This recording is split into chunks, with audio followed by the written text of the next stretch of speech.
going on, gang? Mike here for another episode of Hoftron's Hoopties. I'm slowly and carefully backing the Grand Sport out of the garage right now.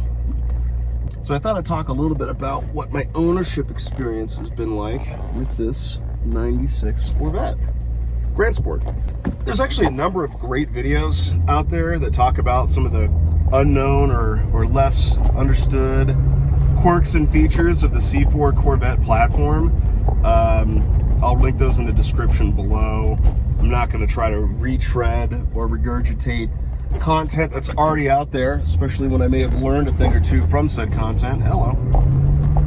But I'll rehash a couple of things that have been kind of fun. All right, so maybe I'll start with what my buying experience was like. I actually bought this on Cars and Bids in May of 2021, so a little over a year ago, and saw it pop up for sale, and I went, wow, I have not seen a Grand Sport in probably since I was playing Gran Turismo. I kind of forgot they existed, and so I spent the good portion of a week registering for the Grand Sport registry, getting information on the car, common issues to look for, cost of repair, reliability, market prices, and I thought I got a steal, essentially. I didn't even think I was going to win the auction or hit the reserve. My winning bid was 25 grand. It was by far and away the cheapest for sale online at the time. There have been cheaper ones with even more miles, but at the time I got the itch. It was the highest mileage car available for sale for the lowest price. I think another one sold a couple months later, again on Cars and Bids for, again, 25 grand. So that seems to be kind of a new market bottom. I was talking to someone yesterday. He said they picked up one, or had an opportunity to pick one up for $15,000, but it had like 90,000 miles, and that was in late 2020, where it might have been before the kind of the bubble for car prices started going insane. But anyway, bought it sight unseen, asked some questions. I bid 25 grand, not even knowing if I was going to hit the reserve. The buyer ended up telling me his reserve was 23. And after picking the car up, I could kind of realize why. It was owned by a guy who was a huge C4 Corvette enthusiast. He had owned a ton of them over the years in varying levels or states of disrepair or repair, and got really good at working on them on his own, and kind of worked his way up to what, the Grand Sport, which was his dream car. And he had a small model of it that his parents had given him when he was a kid, and this was kind of his halo car, but he was selling it to go buy a house. But again, I was pretty high on Carcane, so to speak, when I picked the thing up. Didn't really give it a super great inspection, and figured, I don't know, it's my first time buying something online on auction. I wasn't really sure what my rights were. In retrospect, I wouldn't have walked away from the car. I might have tried to maybe negotiate on the spot a bit. I'm not really sure what that would entail. But the two big issues was I had a coolant leak, ended up needing a new radiator, so that was about 2 grand, parts and labor. I did not do that myself. And then the tires were extremely dry rotted. They were 15-year-old tires, but that wasn't reflected anywhere in the ad, so that was my one piece of feedback for Cars and Bids, which seems like they have implemented, which is like, hey, have sellers, especially for older cars with low miles, quote unquote, this is a high mile Grand Sport, so to speak, but come on, put the date codes of the tires in the ad. A lot of these collector cars sit a lot, and that was flying one way to freaking Missouri to pick this thing up and drive it home on tires that were so dry rotted there was cracks forming inside the tread, like not on the sidewall. The tread blocks had cracks in them. And again, high on Carcane, didn't even notice it until I was about halfway, maybe 2/3 of the way through Kansas, and the car was vibrating pretty significantly over 55 miles an hour. So I'm like, uh-oh, what's going wrong? Some sort of suspension issue. I pull over, I check the tires, and holy crap, they are beyond gone, right? And so at that point, it's like a Sunday in the middle of nowhere. There's no way I was finding tires for this thing. The cause of the wobble turned out to be one of the low tire pressure sensors inside, I think the front left tire had exploded, and obviously chunks of computer chips and everything in there was throwing the tire off balance. So thankfully that was identified when I had the new wheels and new tires put on, and I removed the system anyway. But yeah, that was pretty janky. So that was a little disappointing. Since then, the fuel pump has gone, which was also disappointing because this car was featured on the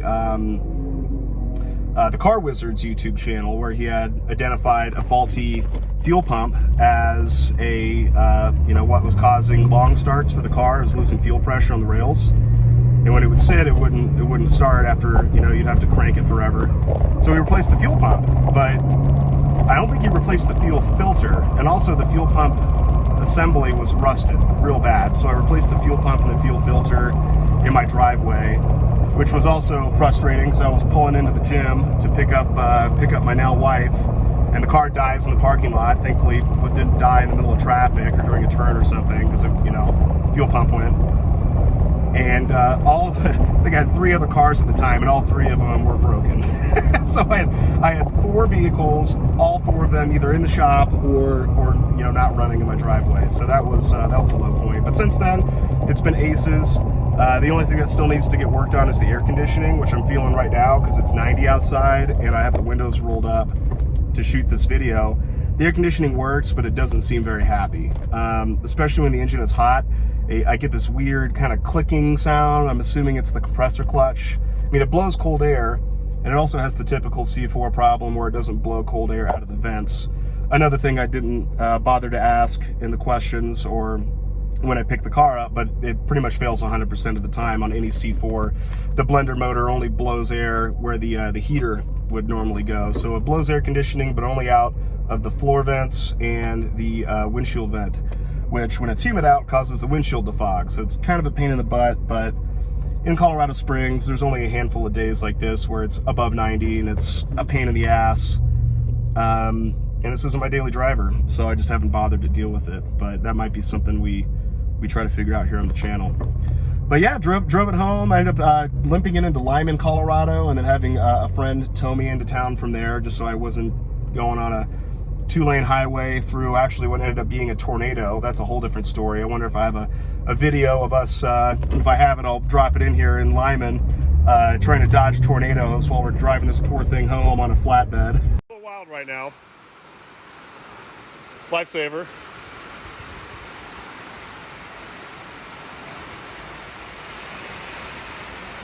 I think there's a tornado out there somewhere.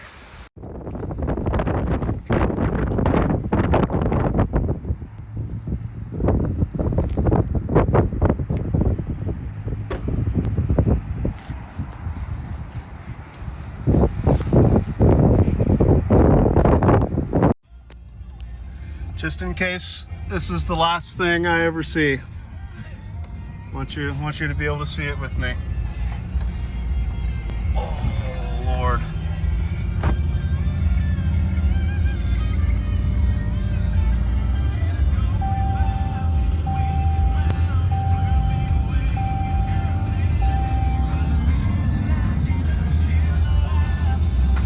Insane. That's pretty hilarious. Wasn't that beautiful? Oh God. That was wild.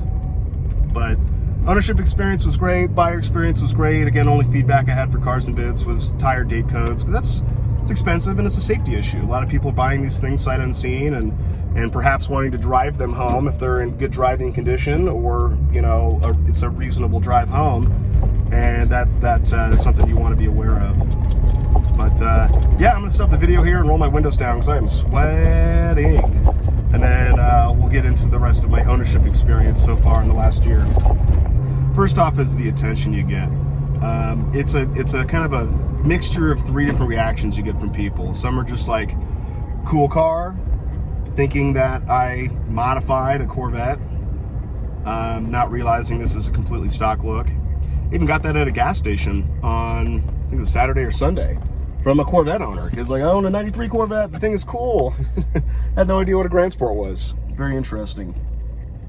The other crowd are younger kids who maybe don't know the story or the heritage of the Grand Sport, which, is fine, but they remember it from video games, like playing Gran Turismo 3 and Gran Turismo 4, which is where I remembered it from. So I love that. And then you get the hardcore Corvette enthusiasts, the old, the guys wearing the Corvette hats, who are asking you what your VIN number is, shit like that. And that's fun too. You get to have a little bit more of a conversation. They understand perhaps the legacy of the car, and you get to have a different conversation with that type of person, which is fun. I will say though, from a personal standpoint, it's as much fun as I thought it would be. But, I mean, it's in the name of the channel, Hoftron's Hoopties. I'm a fan of cheap, crappy cars. Unfortunately, I didn't have this channel when I had my litany of old $2,000 Craigslist finds that I would nurse back to health. Like a, Tyler Hoover on a budget. But that's basically what my jam is. Finding cheap old cars, taking way too good care of them, and then selling them for a loss. I mean, that's my jam. So this being a $25,000 collector car that, I got to worry about a scratch or make sure it stays clean, and I suck at cleaning cars. I do not like washing my cars. I think my time with the Grand Sport might be coming to a close here, probably at the end of the year. I've been using this summer as a reason to get out and be more involved with the Colorado Springs car community, because I really hadn't before. Because the old cool cars I had weren't like show up to a car show worthy cool cars. I'm talking like a mint condition, first generation Pathfinder. It's cool, but only to weird people like me. Like I feel weird parking next to a built Camaro or something at a car show and that. This I can bring to a car show and participate and have fun. So that's been a huge benefit for me. There's a part of me that wants to sell this and get another Fiat 500 Abarth, which I had once in the past. And it's probably one of the more fun cars I've ever owned in my life, just because it is absolutely ridiculous and it shouldn't exist. The cool thing about the Abarth is that they're, rare. Okay, Mr. Celica. They're rare, but they're not, this kind of car rare. This is a car where if I modify it, I'm probably hurting its value, because the next buyer is going to want it to be in, factory condition or whatever. So if I want to have fun with this car, I really can't. Want to put a cam in it? Cool. Well, I'm going to have to take it back out when I sell it. Otherwise, I'll be taking a hit on resale value. Exhaust might be worthwhile because that's pretty easy to undo.